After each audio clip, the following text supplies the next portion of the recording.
Noong unang sinabihan po ako ni DS na magbibigay daw po ako ng testimony ko ngayong simbang gabi at ang topic is tungkol sa promises. Tinanggap ko po ito agad.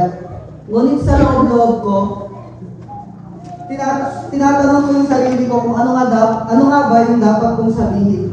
Ano nga ba yung gustong iparating ng ating Panginoon sa gabi ito sa ating lahat mula sa ating buhay. Kaya ngayon, hayaan po ninyo akong ibahagi ang aking testimony tungkol sa kabutihan at katapatan ng ating Panginoon sa aking buhay, lalo-lalo na sa paglalakbay ko sa aking board exam. When I entered college, specifically in the BS Accountancy program, even though hindi po ito yung first choice ko at hindi ako familiar sa kursong ito nung ako ay nasa high school pa. But despite of that, I planned everything. I promised to myself na sa year 2025, graduate ako. Sa year 2025, magiging certified public accountant ako. That was yun yung promise ko sa aking sarili. Yun yung goal ko. Pero sabi nga po nila, promises are meant to be broken. At kadalasan, nagiging part ito ng ating nature bilang isang human being. Ngunit kapag si Lord ang nagbigay ng pangako sa atin, there is only one thing that I can say. It will happen no matter what. Noong unang kumuha po ako ng board exam, hindi ko may pagkakaila na puno ako ng pag-asa. Puno ako ng panalangin. Ibinuhos ko ang lahat, ang oras, pagod, lakas, puyat at sakripisyo. Pero nung lumabas ang resulta, hindi ko po nakuha ang inaasahan at pinapanalangin ko. Dahil hindi nakasama ang pangalan ko sa list of passers ng October 2025 Certified Public Accountant Licensure Examination. Pero sobrang napakabuti ng ating Panginoon. Because upon checking on my remarks, I didn't fail the exam. I become a conditional passer. 2 subject na lang ang kailangan kong ulitin sapagkat nakapasa ako sa 4 out of 6 subjects. At sa totoo lang po, halo-halong emosyon ang naramdaman ko. May lungkot, may panghihinayang, may bigat. Pero sa gitna ng lahat ng iyon, merong isang damdamin na hindi ko inaasahan. Pagpapasalamat. Bakit? Kasi hindi ako bumagsak ng buo. Hindi ko na kinakailangan magsimula ulit from zero. Ipinakita ng Diyos sa akin na kahit hindi pa ito ang kabuuang tagumpay ko, binigyan niya ako ng malaking hakbang pasulong. 4 na subject na ang nalampasan ko. 4 na tagumpay na hindi ko makakamit kung hindi siya ang nagbigay sa akin ng lakas at kaalaman. At doon ko po mas nakita kung gaano katapat at kabuti ang ating Panginoon. Hindi man niya ibinigay lahat agad, pero binigyan niya ako ng sapat na dahilan upang magpatuloy. At dahil doon, I realized na minsan ang pangako ng ating Panginoon ay hindi niya ibinibigay ng minsanan.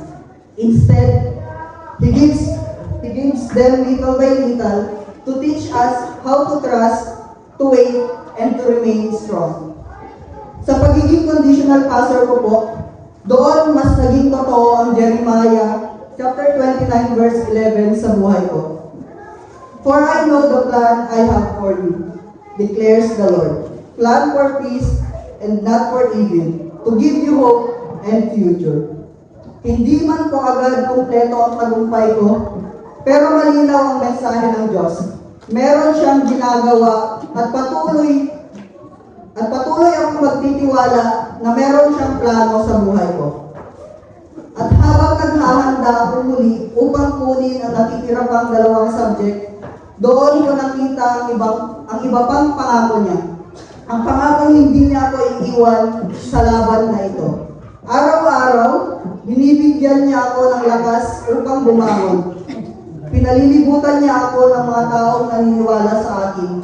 Pinuhubog niya ang aking puso upang sa ganon, ito ay maging mas matatag, mas pakumbaba, at mas nakadepende sa Kanya. At dahil dito, naunawaan ko ang tunay na tagumpay buhay ay hindi nakikita sa pangalan na may titulo agad. Minsan, ito ay nasa proseso, nasa pagbangon, at nasa pananampalataya.